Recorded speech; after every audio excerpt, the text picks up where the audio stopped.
Okay, so here we are again on the Marvel Netflix catch-up. We're up to episode 7 of Luke Cage Manifest, which opens up with Luke kind of taking in the day, thinking his troubles are behind him, when he gets word that Cottonmouth was not charged with anything.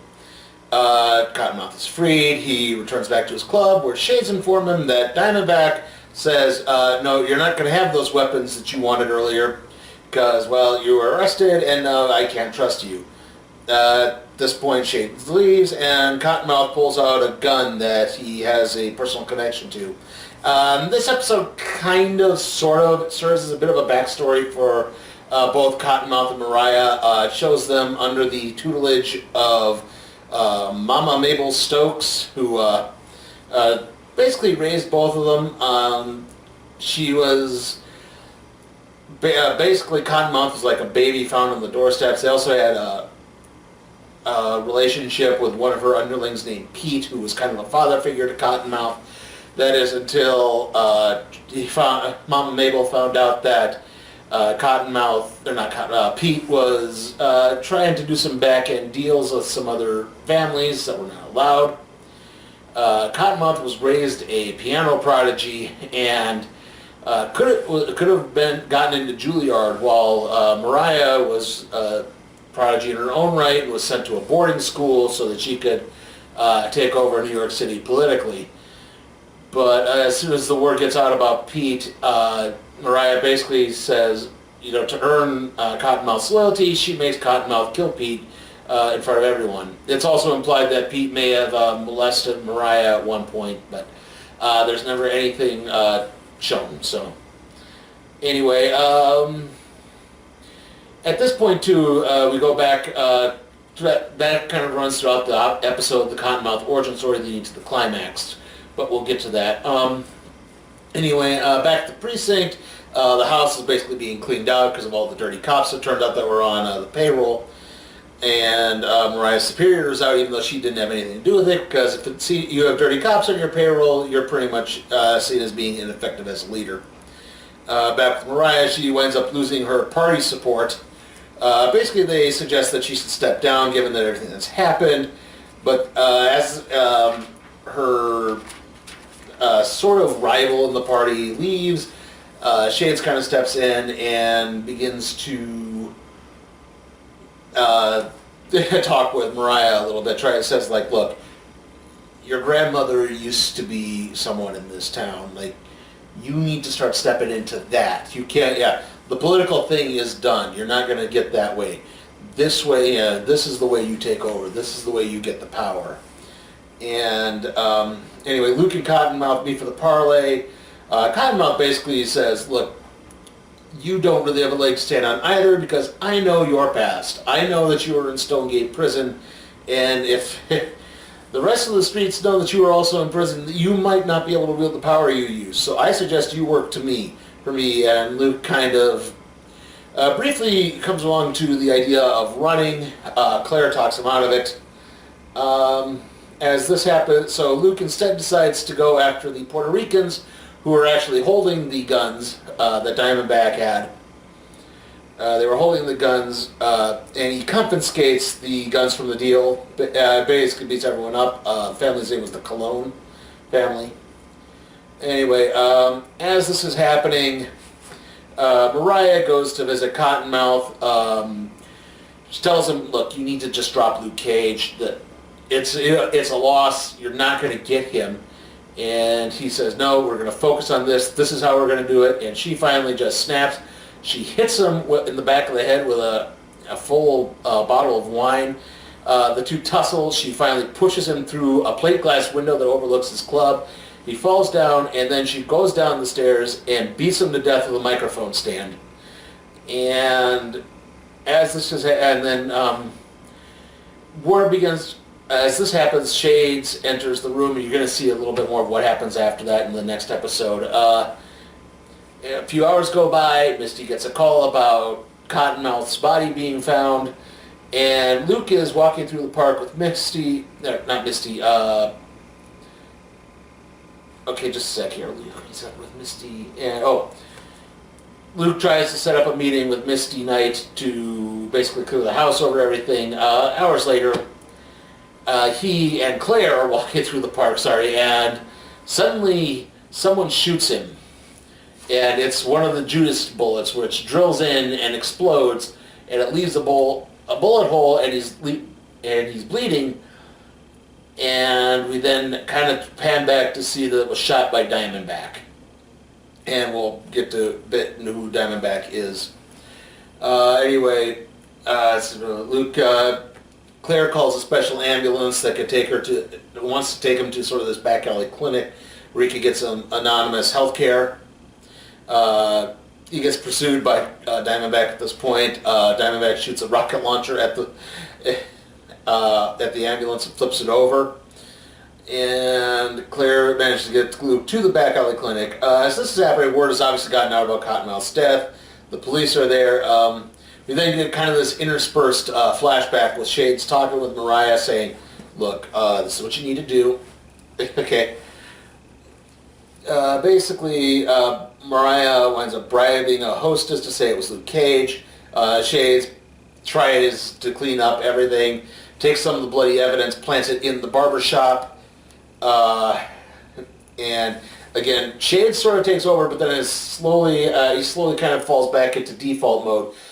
He does later on, again, assert some more control, basically going to Cottonmouth's underlings and saying, you work for me. The club will be run by Mariah, but you are mine.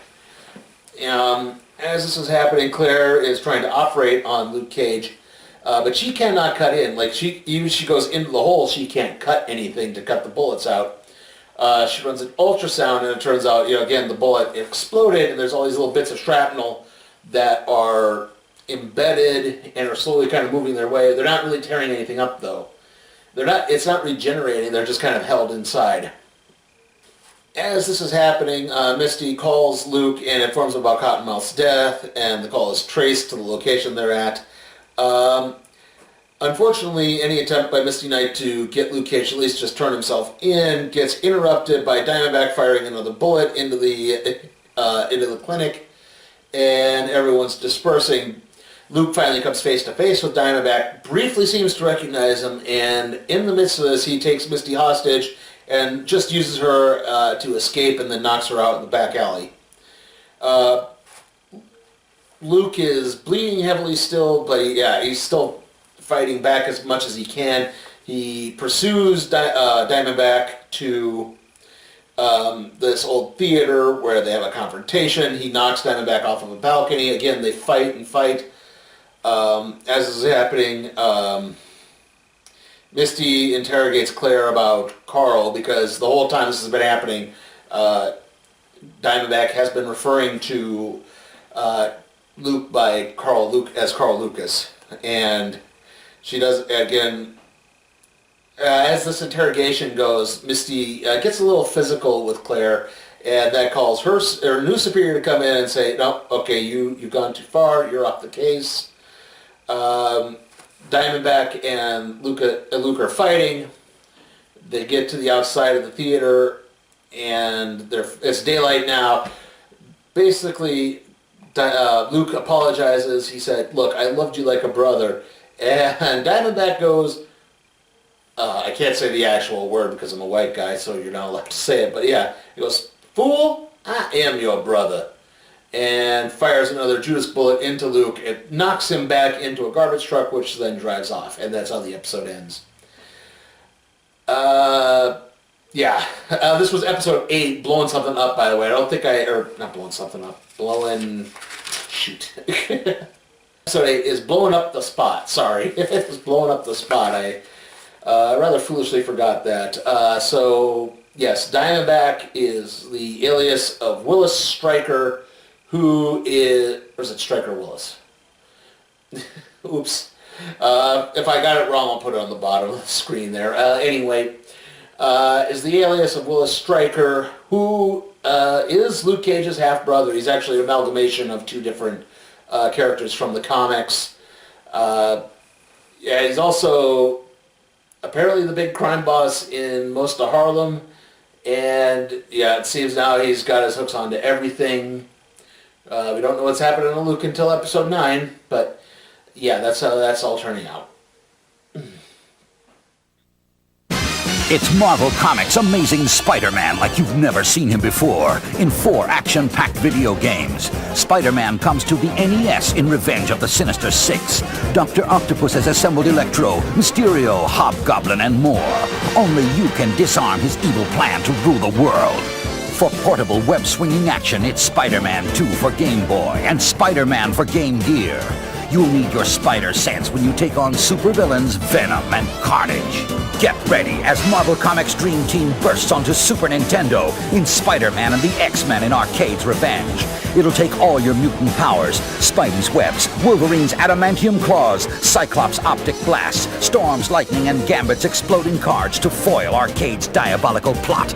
Marvel Comics' Amazing Spider-Man on NES, Game Boy, Game Gear, and now Super Nintendo. If this is too much action for you, take it up with this guy.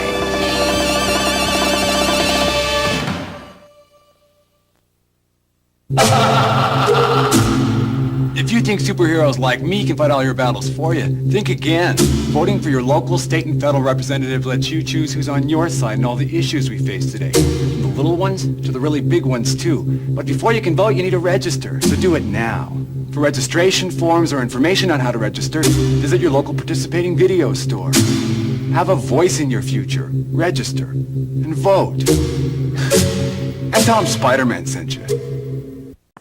So what are you doing this weekend? X-Men, assemble the full team. Why not pick up an extra X-Men training session this Saturday? Catch a bonus X-Men Evolution first thing in the morning and the second mutant adventure at its regular time. Clock's running. Let's move! 2 episodes of X-Men Evolution beginning this Saturday at 8, 7 Central and Pacific on Kids WB. Okay, we now reach episode 7 of Iron Fist, Felling Tree with Roots. Basically, the Hand pay a brief visit to Harold Meacham. He denies knowing that Danny Rand was Iron Fist. He just knew that he had returned. And Danny, it's like, Danny, I don't associate with Danny at all. I haven't met him or done anything to that. And then Danny walks into the penthouse as they're preparing, as the Hand were preparing to extract a payment from Harold in the form of a finger. Danny fights them off. Harold kills them. Kills both the goons, much to Danny's surprise and a little bit of anger. But Harold says, look, they were going to kill us. We have to do something. And even in that aspect, tries to throw the cover off of the Hand by chopping off his own finger and sending it. Danny's chi was drained, by the way, so he couldn't use the Iron Fist in the midst of the fight. Harold also denies that Wendell Rand knew anything about the Hand. At this point, Danny goes back to Colleen, who patches up his wounds, and Danny sort of talks a little bit about his tattoo, the mark of the Iron Fist, the dragon Shaolun. I guess there's something I haven't mentioned a lot in these reviews is the Hand has been using that symbol of the wingless dragon to on their heroin. That they have been, their synthetic super heroin that they've been distributing, and that's what's really catching his hand. As this is happening, Danny and Colleen get closer, and yes, they eventually wind up having sex. Let's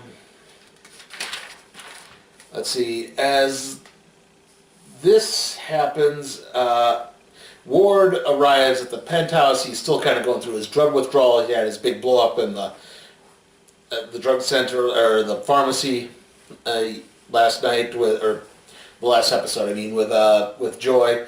He's back at the penthouse. He's going through the drug withdrawal, so he sees his father bashing up these corpses to make sure they can't be recognized, and he gets sick. Also, he's the one who has to basically deposit the corpses and get them out of the penthouse. Kind of a funny scene. He puts one corpse. He's driving around in his, I think it's a Maserati BT. And, the trunk isn't big, so it can only hold one body. He has to put the other one in the back seat, which is also too big to fit in the back seat. So, he deposits them in a pond in the middle of a park. The next day, Danny Rand arrives at Rand Industries. Joy meets up with him because of this whole shenanigans with the chemical plant. She wants him to issue a statement, and he kind of semi-blows her out and says, oh yeah, don't worry, I'll take care of that. As he's doing this, he notices Madame Gao arrive, and the two sort of talk, and she mentions how it seems that this is an era of great change.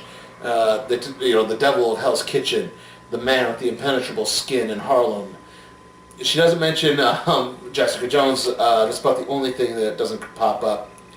But she points out that as the Iron Fist, Danny is defender of Kunlun and shouldn't be out in New York trying to take down the Hand like that. He should be defending Kunlun. So she knows he's out here acting on his own, which means he doesn't have the blessing of he doesn't have the blessing of the monks.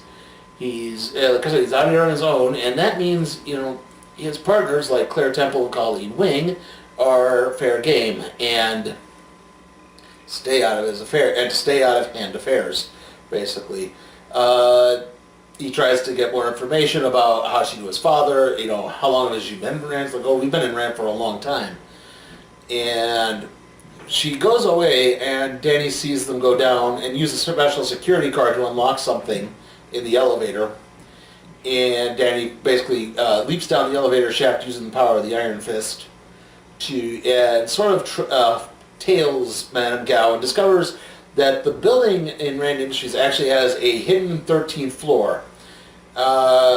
Basically, Rand Industries has been covering the heroin smuggling operation, and that's why Madame Gao's they've been working there for a long time. As this is happening, Colleen gets a visit from her old sensei Bakudo, who knows about the Hand and Iron Fist, and he also knows that Colleen and Danny have hooked up. So there's some unique information there.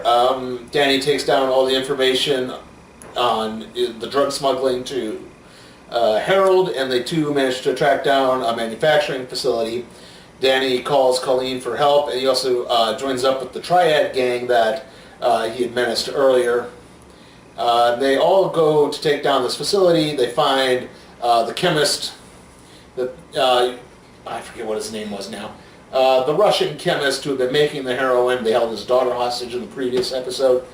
He finds him hostage. Basically, he's dying, and he says, Madame Gao went to the city of Hongzhou in China. And it turns out that Danny and his parents were going to Hongzhou for reasons unbeknownst to him 15 years earlier when their plane went down in the Himalayas, which means he thinks that the Hand might be behind his parents' death. As this is happening, Ward, the subplot here is through the episode, earlier when I talked about Danny having to issue the statement about the whole chemical plant thing, Danny basically says, no, we're not going to do that. We're just going to shut that plant down until we figure out what is causing this, if we're causing this, in these cancer outbreaks, and we're going to be the good guys in this. And as this is all, and basically this upsets the board of directors to the point that they vote Joy, Danny, and Ward out of the company and said, nope, you're not here anymore. Then, after that, as this is all this is happening, it turns out Ward has been skimming money off of pension funds for years. He has $25 million saved up. He's trying to skip the country under the guise of going into rehab for his opioid addiction. And he's preparing to leave, and he suddenly discovers all his money's been tapped. And it turns out, Harold knew about his activities the whole time and is trying to prevent him from leaving because they need to take down the Hand as best they can. Ward finally just snaps and stabs Harold to death with the knife that the Hand are going to use to chop off Harold's finger. And that leads us into episode 8, The Blessing of Many Fractures. Basically, Danny's racing back to the penthouse to talk to Harold. He calls Claire because he knows the Hand are going to be after her as well. Danny tries to warn her, but Colleen has managed to get there first before anything happened. Danny gets to the penthouse to find the blood on the floor. Harold's body is gone. Basically, Ward did the same thing that Harold had done to the bodies of the two hand goons. Ward then comes back carrying a shopping bag, and, you know, Danny said, you don't want to go in there. Trust me, you just don't want to go in there. And, you know, he obviously doesn't know that Ward's behind any of this. And Ward goes in there. He gets sick to his stomach. And in the midst of this, he basically turns to Danny and says, listen, you just go away. Just, leave us alone. You just muck things up. Get out of here. Anyway, Danny returns to meet up with Colleen and Claire, and he just says, look, I'm going to China. And Colleen and Claire basically say, he wanted to leave them there, but he said, look, we're probably safer with you than we are, being left to our own devices. And they're going to, they go to the plane. I'll get to, the Meacham subplot because it's so interesting. Anyway, they hop a plane to China. There's a private jet. Danny kind of starts having some flashbacks as they fly through some turbulence over the Himalayas. Claire kind of talks him through it. They arrive in Hangzhou and they stake out an old factory that belongs to Rand Industries. They discover that, yes, there is heroin being manufactured in there, and they plan to make some moves. Okay, back briefly to the Meachams. They're trying to get their severance pay. They basically are offered the same deal they offered Danny way back in like episode 2 or 3. I can't remember what it was called. and Ward's kind of wants to, but Joy doesn't. She wants to fight. Ward doesn't want to. He tries to make his own backhand deal. Basically Ward, the board says no. But it turns out Joy has some dirt in the form of several, not quite salacious, but incriminating pictures of pretty much all the board directors. They're either visiting prostitutes, or they got arrested for this, or they get arrested for that. And, so basically they're going to blackmail their way back into control of Rand Industries. Anyway, Danny comes back with Danny and the others in China. Danny and Colleen basically infiltrate the building with the attempt to burn it down and get Gao's attention. But as this is happening, Madame Gao actually arrives. There's like a worker changeover. The factory's briefly empty. As that happens, when Gao arrives, they get alerted to it by Claire, who honks the horn on the car that they were using. Danny tails Gao while Colleen takes out a few of the guards.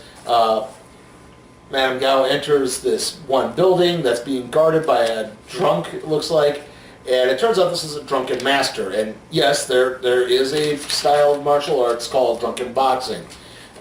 It's the idea behind it is, if you've actually seen drunks fight, they have a really high threshold for tolerance. It's hard to knock them out. So if you put your mind in the state of being drunk, you're a little more difficult to take down, and if you can harness your fighting ability while acting drunk. Okay, so eventually Danny gets the upper hand and begins trying to beat the guy to death. He beats him I don't know if he actually kills him, but he does beat him up really bad. Anyway, they finally get a confrontation with Gao. Gao's 6 or 2 bodyguards on it. Claire grabs some weapons from a nearby wall and uses it on one of the guards and discovers that they were poisoned. And Danny looks at the way the poison is acting, which is these like black blood vessels start popping up on the face, and he recognizes this as something that had happened to his father. And I don't know about his mother because she was sucked out through the top of the plane. But it was happening to his father when the plane went down. And he knows Gao poisoned her and is now responsible for the death of his parents. He gets irate. He punches around the line. He just knocks her out enough to render her unconscious, and the two leave. Meanwhile, Ward is trying to reveal the Joy the truth about Harold and everything.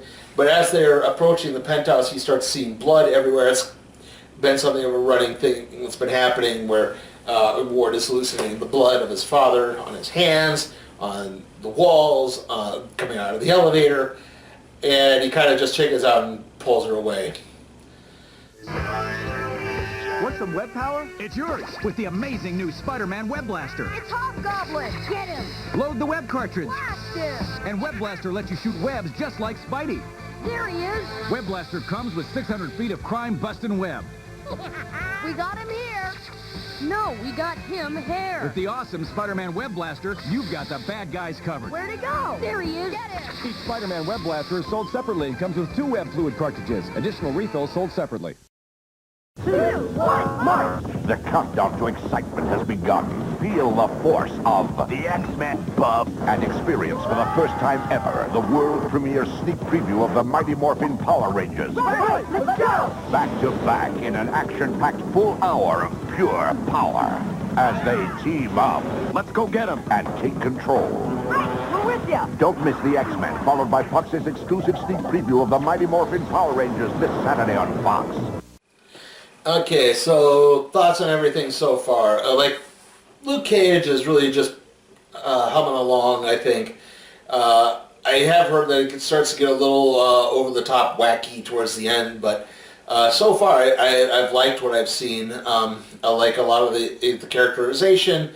I like the way Alfred Woodard is now becoming more and more the Black Mariah character from the comics, which is funny because Mama Mabel actually looks more like Black Mariah in the comics than Black Mariah does. It is kind of, I like shades in this. Diamondback, don't know exactly what to make of it, because I know he gets a little wacky towards the end of this. But I like the way he's been introduced. I'm interested in what's happened to Luke, or what happens to Luke in the next episode. So yeah, that's going along fine. Iron Fist, yeah.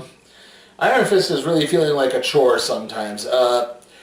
It used to be the Meachums were the only interesting characters in the show, and now they're the least interesting characters in the show.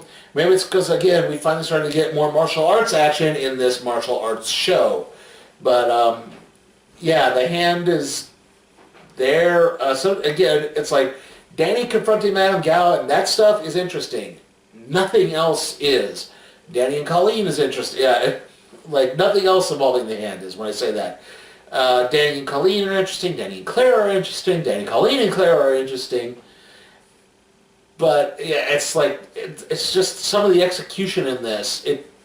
The parts go by and it's like I really don't need to be taking notes here because nothing happened. The whole subplot with the chemical plant and the board of directors, that's just really stupid. I mean, combined, Danny owns 51% of the stock. Joy and Ward own probably at least, I'd say, between 40 to 30%, which means they outrank the board of directors. They can't be ousted unless they've really done something stupid. And closing a plant down because it might be causing cancer in the surrounding area isn't stupid. They even said it was good PR. It was good PR. It's pretty much the entire New York press was on their side saying, okay, you've done the right thing here. So it's just, yeah. Again, the Ward and his drug problems, again, I don't care. So yeah, like I said, I want to like this show more because I don't think it's as bad as everyone says, but it's still really dull. Anyway, the next video up after this is going to be a review of Peter Rabbit. Look, it was either Peter Rabbit or 50 Shades Freed. I figured Peter Rabbit's at least the lesser of two evils. I don't have to worry about drunken lushes. Anyway, then after that, it's going to be... it's probably going to be Black Panther, or... Well, maybe might be another Marvel Netflix catch-up in between. The Marvel Netflix catch-ups, like I said, we're starting to wind down with Iron Fist and Luke Cage finally. And we'll be doing, obviously, Defenders and Punisher. And the rate this is going for me, it's probably going to wind up overlapping into Jessica Jones Season 2. So I guess I'll be covering that as well. See you all next time.